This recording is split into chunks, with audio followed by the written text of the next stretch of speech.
from hiding, and I'm bound to keep on riding. And I got one more silver dollar, and I ain't gonna let them catch me, no.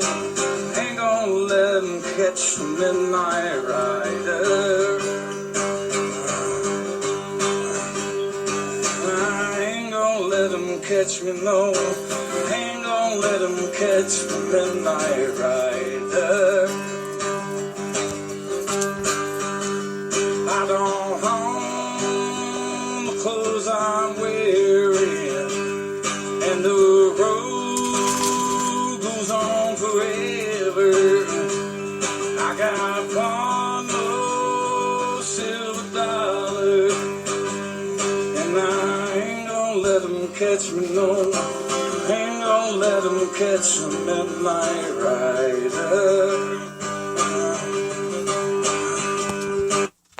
Hey folks, how y'all doing? On this fine June the 21st of 2017. I'll be your host, Alex Morgan. Had a little break, a little vacation, if you want to call it that. I've been busy, been doing things I've been needing to do, and I don't know, I like to take a little break from politics and stuff like that from time to time. Although it seems that that's something that you can't hardly get away from, because there's something new developing every day. I've been in contact with a guy that he has a show also on Spreaker.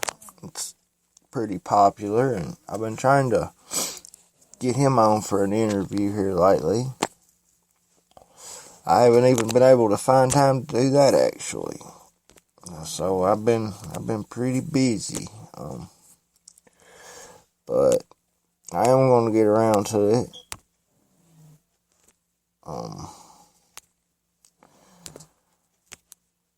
It's hard to find the time and the energy to do things sometimes,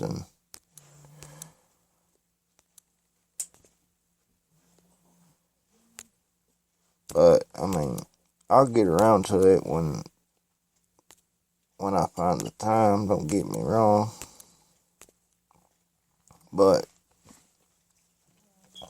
there's been a whole lot going on around here, believe it or not. I actually got to looking at my analytics, or my statistics, or ever what you want to call it, from the show the other day, and I got to thinking that over half of my viewership, I think, comes from my hometown of Hyden. So I need to start doing like a little more local news, and maybe some interviews with some county officials, or maybe even some interviews with some citizens. Who knows? But I mean, I got a lot of viewers from all around the world too, believe it or not. But I didn't really think about reaching a local audience so much as I did a national audience or a world audience. But since I am reaching so many people from Hyden, I'm going to start doing a little more local news, and I think that whether you live here or not, you'll probably enjoy the show that much more.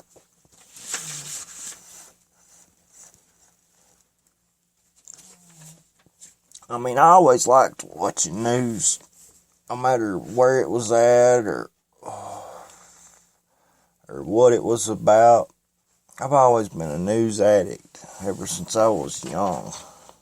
I don't know, I just always wanted to know what was going on. And then I got a little older and I started to see that mainstream media aren't always as fair as they should be or as honest as they should be. And so, I started voicing my opinions on social media and talking to my friends about, this and that, and politics and stuff. And I don't know, it just didn't feel like I was getting my message out or reaching enough people. Excuse me. But so I started this show, and I'll tell you what, it's really been hard to just find the time to do it, to prepare for the upcoming show, to go out and gather up news articles from all over the web to share with everybody, and then to take the time to do the show and leading up, go through the intro and then read the articles. It is time consuming. I also listen to a lot of talk radio too. Like through the days when I'm here at the house and, busy doing something or whatever. Whether I'm sitting around, I'm usually listening to talk radio.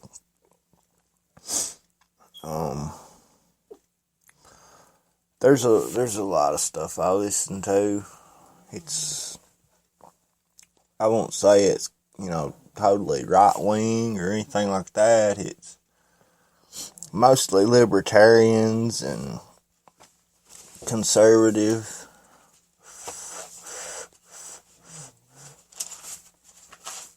I like listening to Rush Limbaugh from time to time.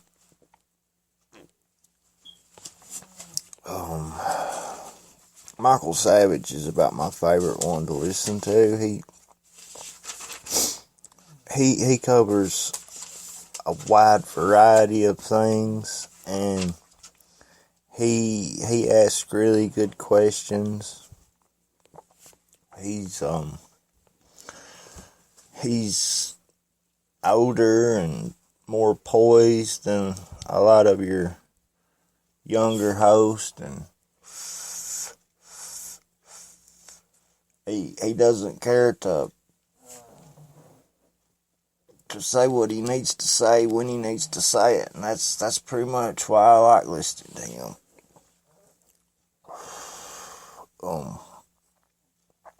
But I don't know what you all like listening to. Y'all can call and let me know if you want to tonight. The number is 276-524-0047. I'll be on the air for probably about an hour and a half, maybe 2 hours at the most tonight. I've actually got some things I've got to do tomorrow also, so I'm not going to make any promises to y'all about when I'm going to do another show. But yeah, I'd like to start doing them on a more regular basis, but it's just hard to get into that mode and to be persistent day in and day out, and also be consistent. And I really ain't got nobody doing this but me, so that makes it that much harder to do anything at a certain time every day. So yeah, But let's jump right in. We'll start today, I guess, with local news. Find my piece of paper. I don't know if y'all heard about this or not, but Eric C. Kahn, the somewhat famous local Social Security lawyer, is still on the run. He's been on the run for weeks now, as the FBI and I think several other agencies are looking for him. He's wanted for like stealing money from the government, and I don't know what all they got him charged for, but I tell you what, I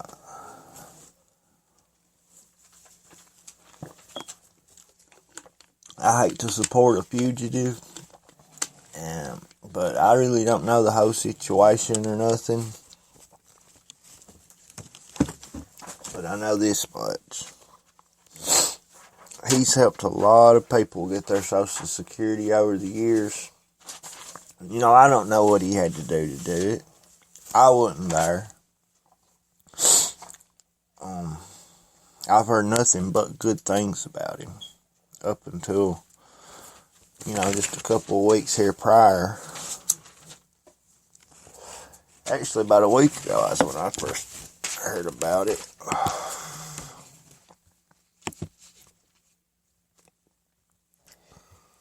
Find it here and I'll read it to you.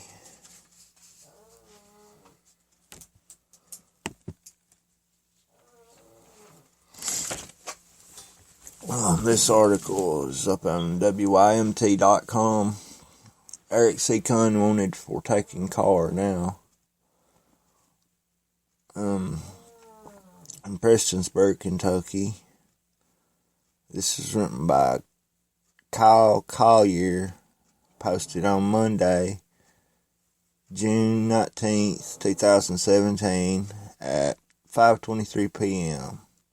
Prosecutors tell us Eric C. Kahn now faces charges related to unlawfully taking a car. Once caught, Kahn will face a theft charge. FBI agents would not confirm or deny whether they believe Kahn may be in the vehicle.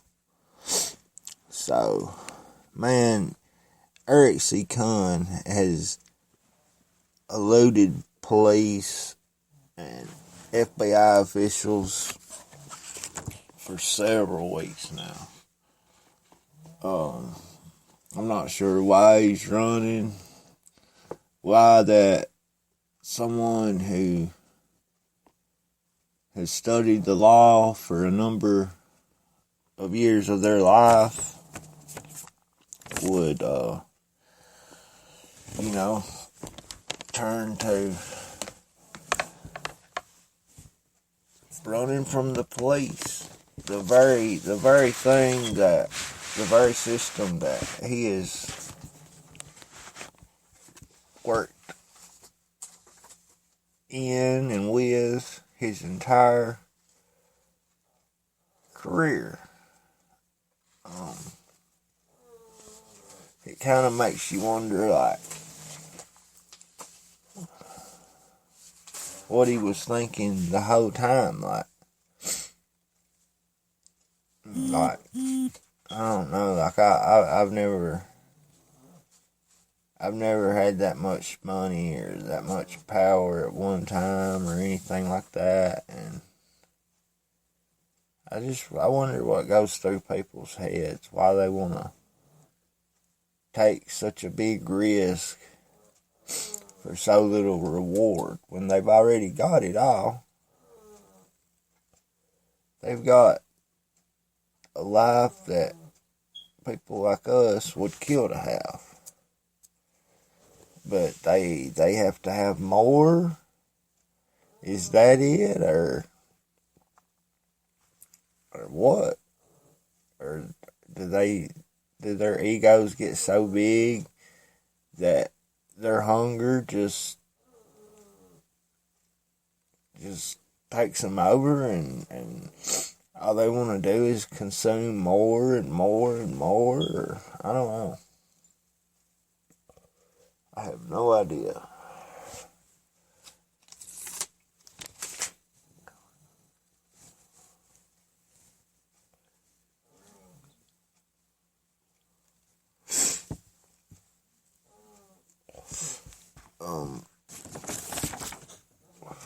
There's been a lot of articles on WYMT here lately about Eric C. Kuhn, but that's the one that's up there right now.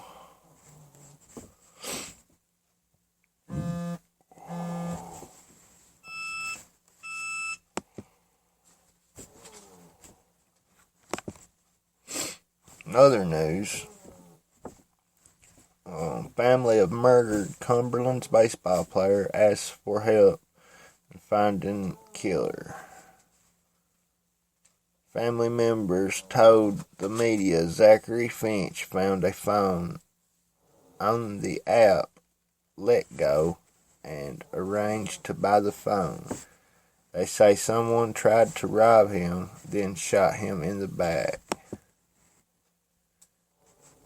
Oh my goodness. That's awful. Somebody would shoot somebody over something like a daggone smartphone. I would think. I mean, yeah, you sell something these days and somebody ends up killing you for it. It's probably a smartphone. Probably a new iPhone or something, you would think. I don't know. Let's read into this. It's also by Kyle Collier and Cassidy Sticklet from WYMT.com. Charlotte, North Carolina. While family and friends mourn the loss of Cumberland senior Zachary Finch, new details have emerged about his murder. Zachary's brother, Nicholas Finch, spoke at a news conference on Tuesday. He said, quote, "He was a good brother, a good son, a good friend, a good Christian," said Finch. "I know it sounds cliche that he was a good kid, but he really was. It's hard to put that into words. You really had to have met him to know what a good person he was. It's an absolute tragedy it happened to someone like this," end quote. Finch said he wishes he could go back in time and prevent his little brother's death. Quote, "It's a shame what happened," Finch said. And I wish I could take it away, but it's something that's pretty much out of our hands, end quote. Zachary Finch was found shot near an apartment complex in Charlotte, North Carolina on Sunday. WSOC-TV in Charlotte reports family members told them he went there to buy a cell phone, then say the 21-year-old found a phone on the app LetGo and arranged to buy a phone. When he arrived, someone apparently tried to rob him and he ran away. He was then shot in the back and died. Investigators could not elaborate on the specifics at the news conference, but did say others need to remain vigilant when protecting themselves. Quote, "People need to be aware of their surroundings," end quote, said Sergeant Susan Manasseh with the Charlotte Mecklenburg Police Department. Quote, "Also, the fact is that if you're on Craigslist, if you're on an app, whatever it is that you're doing, make sure people know where you're at," end quote. Police hope a digital trial may lead them to the shooter. They are offering a $5,000 reward for any information that leads to an arrest. Zachary's family pleaded for help finding the person responsible for his death. Quote, I definitely want to encourage anyone that has any kind of information to come forward and help bring whoever did this to justice, end quote, Finch said. Zachary played baseball at the University of the Cumberlands for 3 years. He studied public health, majoring in sports exercise. Quote, Zach was a tremendous teammate, so well-spoken and friendly, well-mannered, and an excellent student. Just really a measure to be around. He was a funny kid. He always had some funny saying or something he would have at practice, and the guys just enjoyed being around.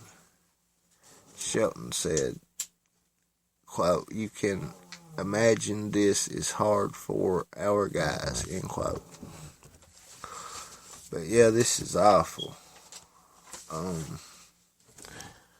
I couldn't think about losing a child or anything like that. I've sure lost a lot of friends over the years. I've lost at least 10 friends from the time I was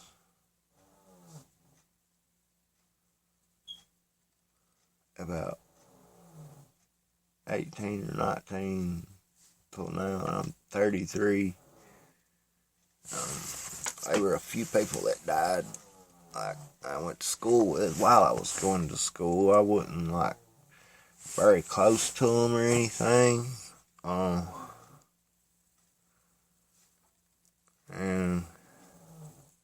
But yeah, just the ones that was close to me, there was probably about 10 of them, I guess.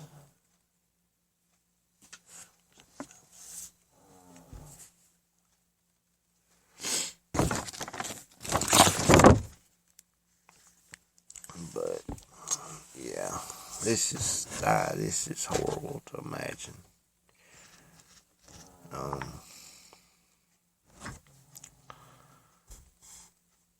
He the way the story sounds, I mean, just based on what the story says, how everything happened, he's been led to a place where whoever he was meeting wanted him to be. He was probably in a strange place, in a strange neighborhood. Didn't know nobody, or didn't know the landscape or the location of anywhere much, and it was just like they knew that he had X amount of dollars to buy the phone, ever how much they had it priced for, So, if he saw that, if he was running, he must have saw that they were going to rob him. They must have pulled a gun or told him they were going to rob him, and he turned his back to them to run, and they shot him in the back. That's so sad. It's a young man, was going to college. He played baseball. So you have to be a pretty good young'un to play college sports, because you have to maintain so much of a grade point average. I don't know how much it is. It's probably about anywhere from a 2.5 to a 3.0 grade point average. Probably a B average, I wouldn't doubt. I don't know though. But yeah. And then you have to be dedicated and have the want to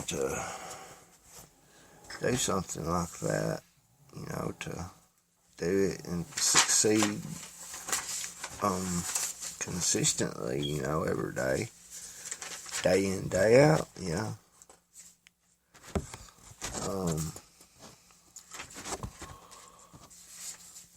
I also want to talk about this. This is a very, very sad story coming out of Laurel County, as a husband and wife were both killed in a murder-suicide. No names were released at this time, but we pray for the victims and we pray for their families. This article is up on WYMT.com also. It doesn't say who this is written by. It was posted Tuesday, 10:01 p.m., January 20th, 2017, and then updated Tuesday, 10:51 p.m.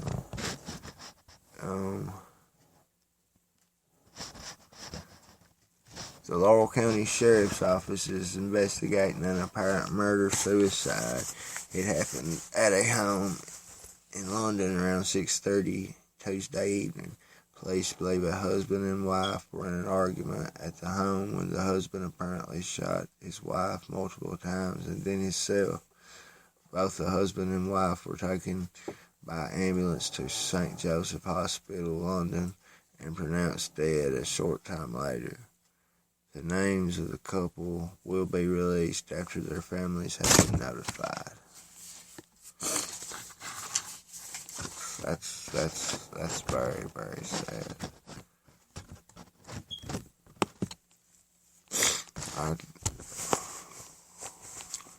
I couldn't imagine.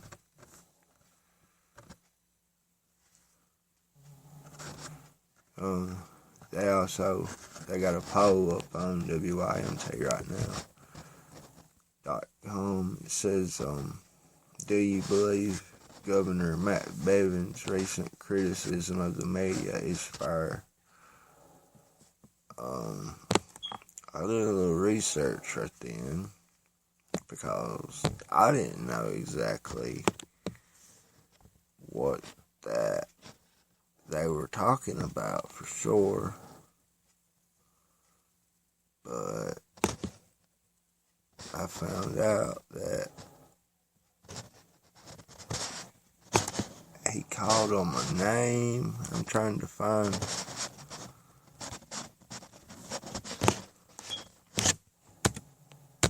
the exact article where I saw it. Here it is. It's from the CourierJournal.com.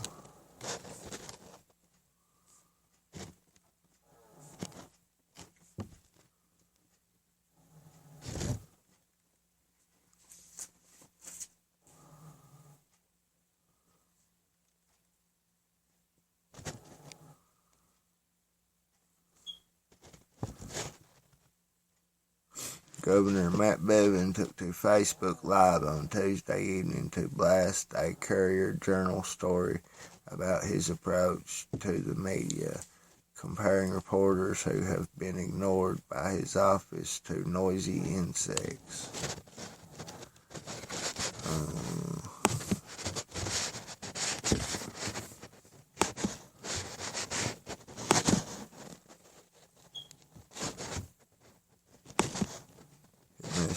I'm sorry. Quote, they will beg to differ, and that's their prerogative. But it is our opinion to disregard people that don't take their responsibility serious in the estimation, in quote. Every single one of his medical bills, everything is just all taken. I hate to pop up.